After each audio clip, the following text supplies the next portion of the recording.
let's start the show. Previously on Always Right Reviews. So, all in all, the first season of Link Click is pretty great. The story will keep you on the edge of your seat while also making you bawl your eyes out at certain points. Once again, I've only seen the first season, but there's a pretty good chance Harriet and I will see the second. Once again, I've only seen the first season, but there's a pretty good chance Harriet and I will see the second. Harriet and I will see the second. We now return to Always Right Reviews. Hey everyone, I'm SonicMTD. And I'm Harriet, but you can call me Hecate. So this will be a review of the second season of Link Click. As such, if you're curious about the first season, you can watch the previous review. These videos are usually spoiler-free, but since this will be a discussion of the second season, we do need to talk about the first. Don't worry though, the stuff we're going to talk about won't ruin the series. You ready? Yep, let's go. Dive.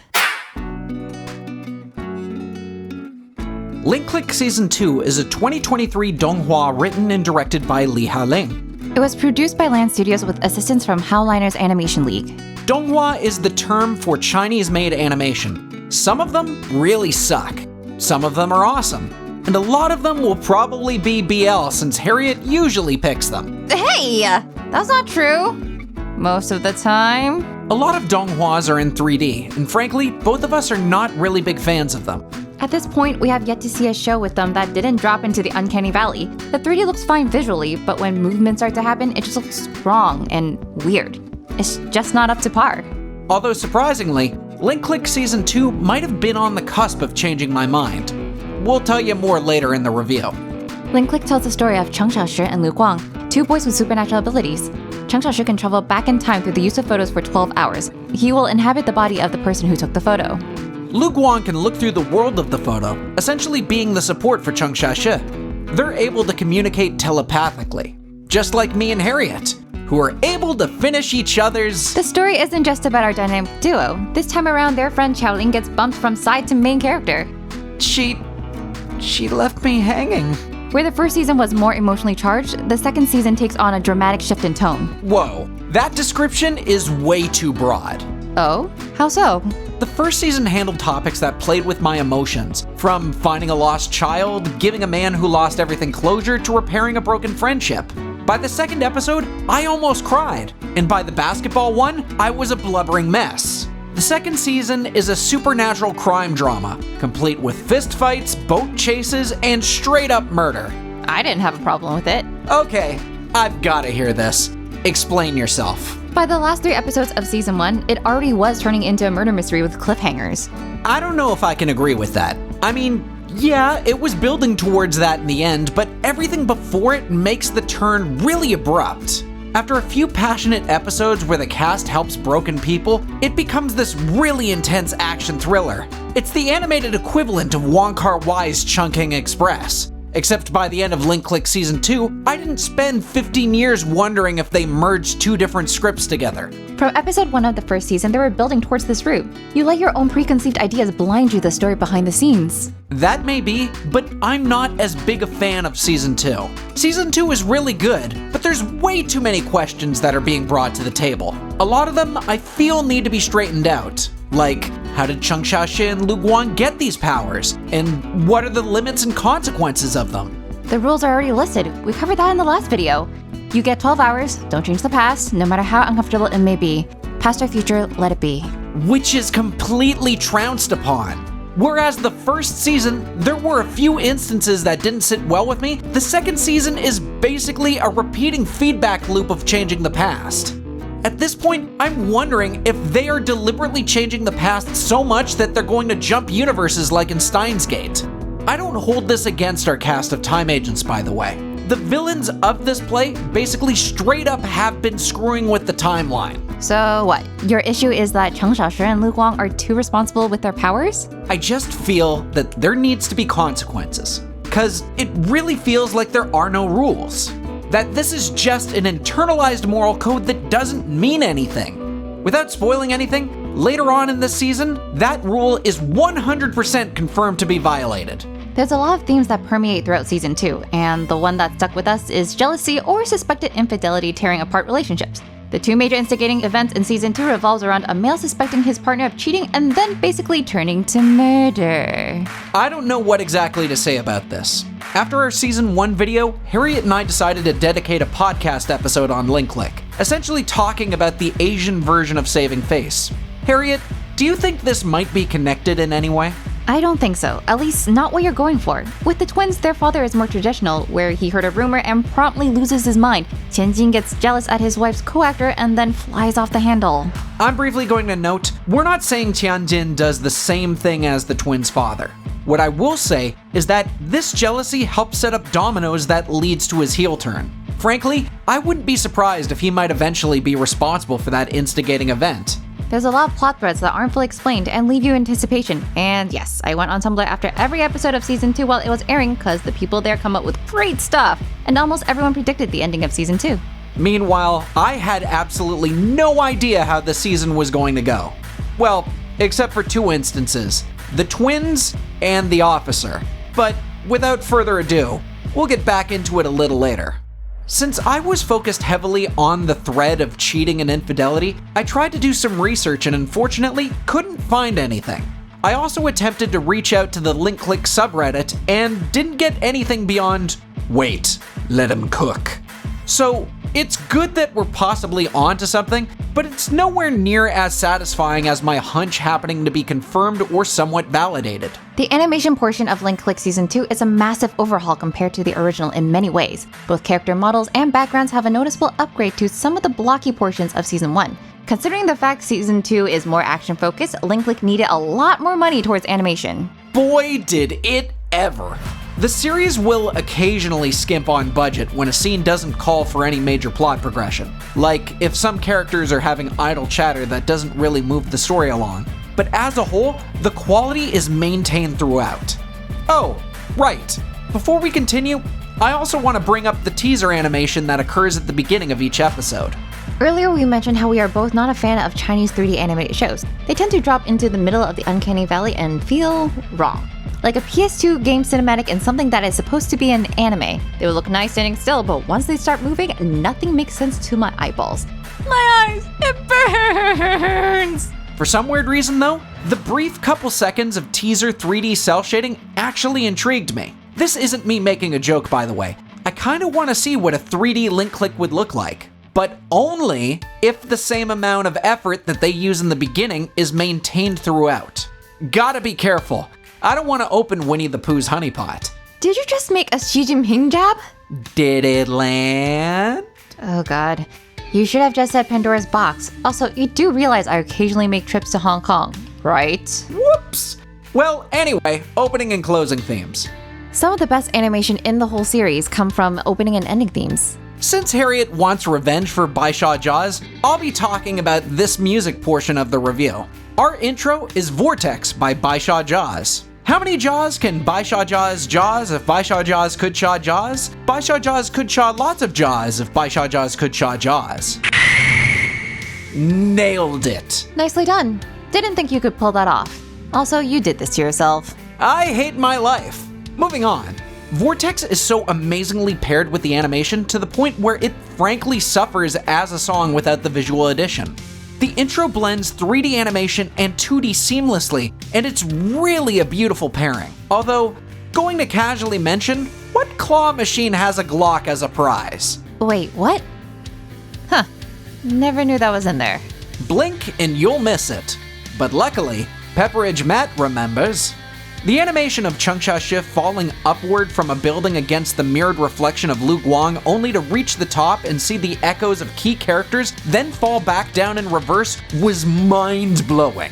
Having the audio rewind during this portion was such a great creative choice that both Harriet and I gush about it often. We'll probably be talking about it until season 3 hits. The outro of the series is The Tides by Fangka and Baisha Jaws. No, I'm not doing another tongue twister this time. You won't appreciate it if I do it again. Anyway, this track happens to be the better of the two in my opinion.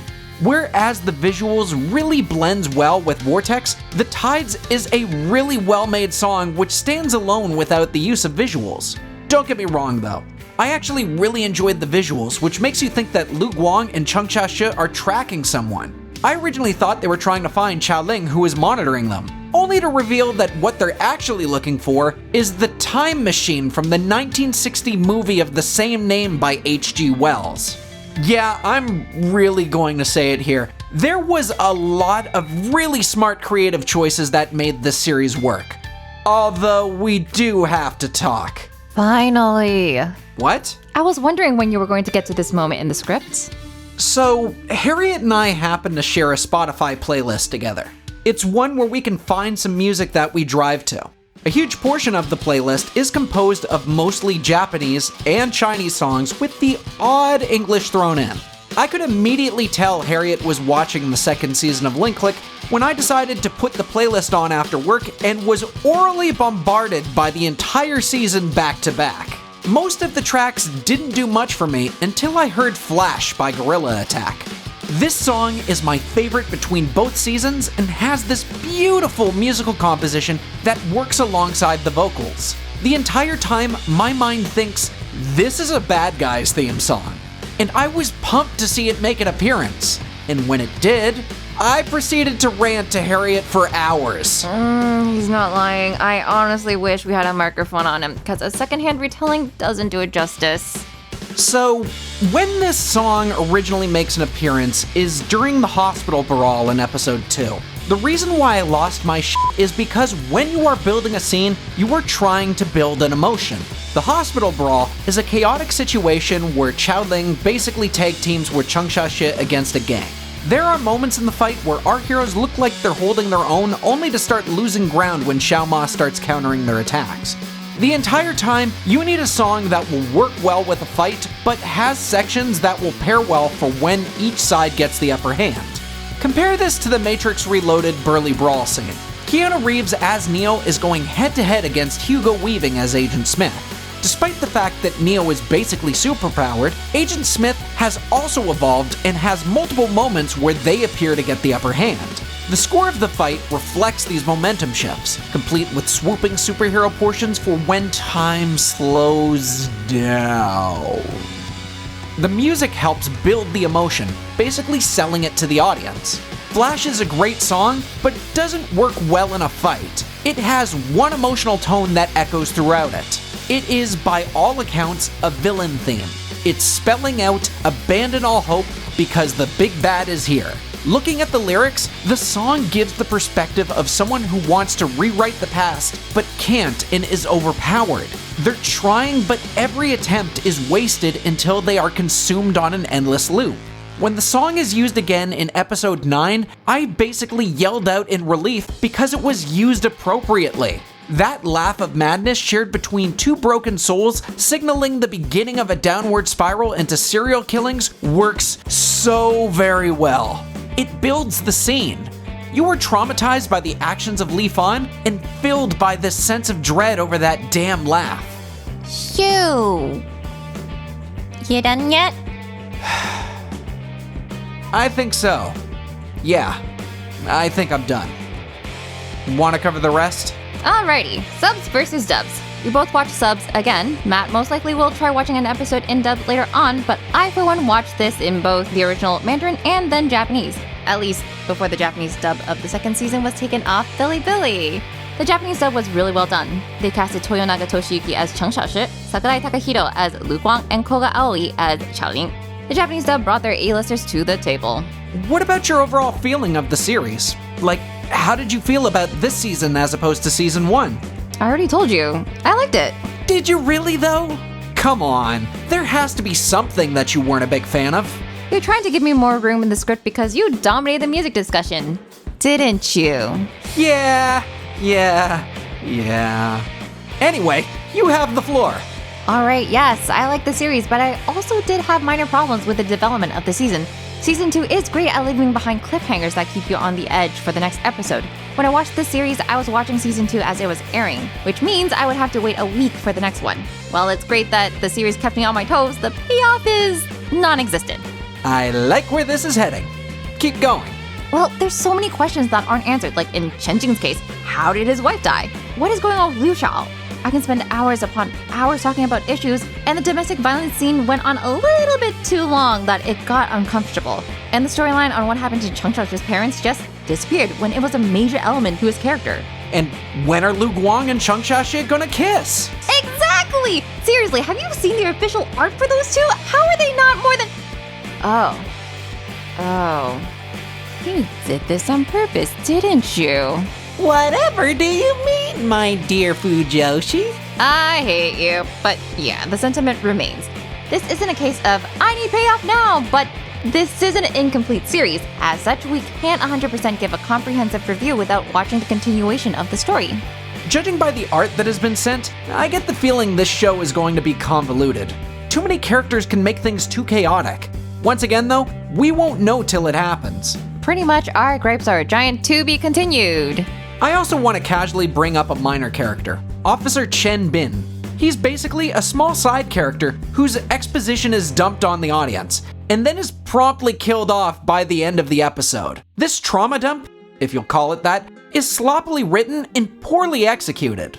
What's even worse is that this character is replaced by a side character who looks similar and holds the same amount of impact. Harriet, is this who we are now? Are we becoming a link-click review series now? You're enjoying it though.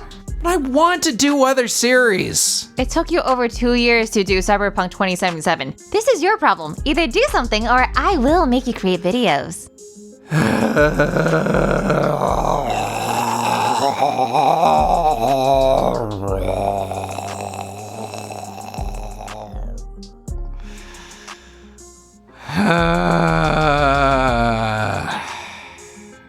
So, you're done?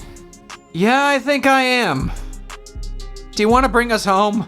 Link Click Season 2 is a fairly good series, but it's still unfinished. There's still an ongoing story, and as such, it's kind of impossible to give the show a good or bad rating. More of a to be continued. You would recommend it though, right? Hell yeah, absolutely! I enjoyed myself the entire way through. What about you?